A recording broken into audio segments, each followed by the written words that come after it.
Welcome to another video. In this video, I'm finally going to start working and installing the Tweetler Supercharger kit to the B6 S4. Before I go too far in the video, I want to make a quick disclaimer.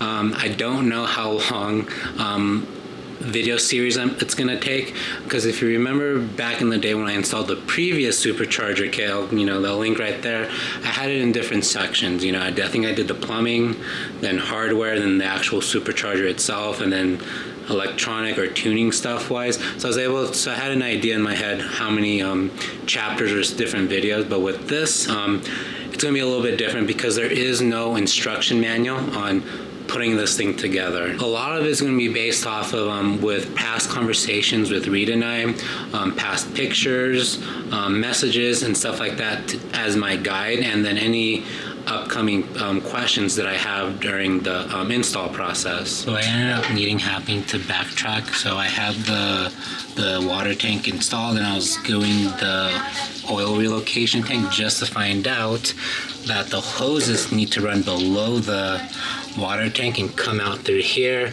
and in doing so then I need to do the block off plate that goes right here, and then install the 90-degree fitting for the oil filter housing. So the first thing I gotta do is install this block off plate right here. That'll go right there. There is the block off plate installed. So now what I'm gonna have to do is, so the hoses for the relocate for the oil filter housing is gonna come out here. So I'm gonna have to remove this, then run it through under here, and then that should be pretty much it right there. So then I'll wait till remove this little tape here just so I don't get any gunk or anything inside of that. Alright, so I got both the hoses through that hole right there and coming out through right here. And I did have to loosen this little bracket here for the wiring harness.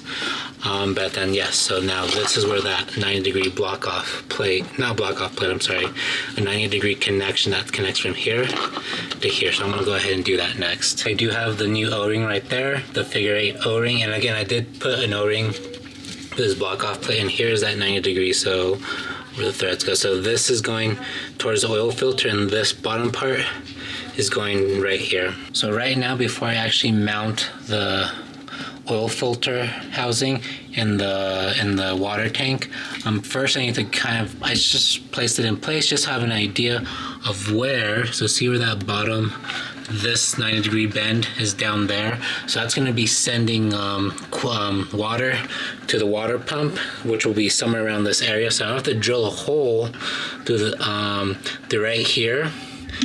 So I can have an idea. So that's why I have this in place. So I have an idea where I need to drill a hole, and then the secondary hole I have to drill another hole that's coming from the supercharger to here, and then yeah, so it'll probably be another hole in this general area. But as you can see, it is a very tight fit. So that's why I wanna, because I can't drill with the drill here, because I think I need to be a little bit lower on the wall here to drill the hole, and I have access to do the hole from this side. So this is kind of like just a rough placement of how it's gonna look. There is the bottom hole right there, and then the second hole is right here.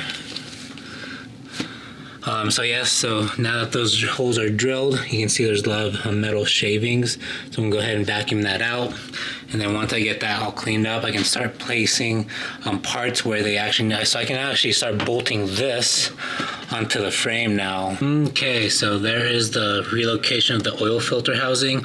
It does use the same bolts as that's used on the strut right here. And then another thing, I transferred the sensor to go right here, because that's where the sensor goes. So what I will have to do, so this is how the location of the original, because it sits right back here. So I will need to extend this wiring harness right here. The wiring, extend it to be able to reach from here to here. So what I'm going to probably just do is kind of like cut it right here, and then just get extended wire, kind of like what I did with this right here, but with the sensor right there. Okay, now as far as the water tank, it goes right here, but I'm kind of like placed it in place just for right now. So once I seat it in, it's gonna sit better. But what I want to do is I don't want to bolt the water tank in just yet, because when it's time for me to start doing the routing of the hoses, to get to this hose down here and connect it. It's gonna be very, as you can see, like my hand is gonna be really hard. Like I can touch the 90-degree bend down in the bottom, but try to get like a hose clamp down in that, it will be kind of very difficult. So what I'm gonna do is once I start installing the hoses, then I'll go ahead and, you know, route it through here, have it extended, and then I can connect it right here. And as I'm putting the tank back in here, I am pulling the hose out. So that's my plan right now. I think it will be a good idea, but I mean, once I get to that part of the install, you know, I'm gonna start finding out that maybe that's not a good idea. I need to do a different approach. I'm gonna go ahead and stop it there. So that is just part one of the Tweetler Kit Supercharger Kit install. In the next video, obviously I'll be doing part two. So hope you guys learned something new, and I'll see you guys on the next one. Thanks.